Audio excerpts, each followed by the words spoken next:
Hello everyone, I'm Asa. Today, I will introduce to you a fluorite ore dressing site in Mongolia.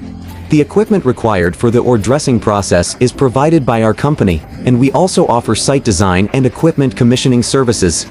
Due to the high clay content in the raw ore, we first use a spiral washer to clean the ore. After cleaning, we use a trommel screen to classify the ore into different particle sizes. Ore particles larger than 20 millimeters are sent to a jaw crusher for crushing. Next, we use 3 different models jig machines to process ore particles of 3 different sizes, 0 to 5 m, 5 to 10 m, and 10 to 20 m.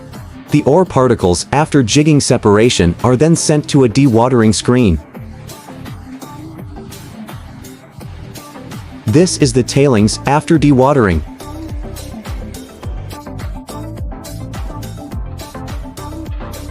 This is the fluorite concentrate separated by the jig machines. You can see that the sorting effect is very significant.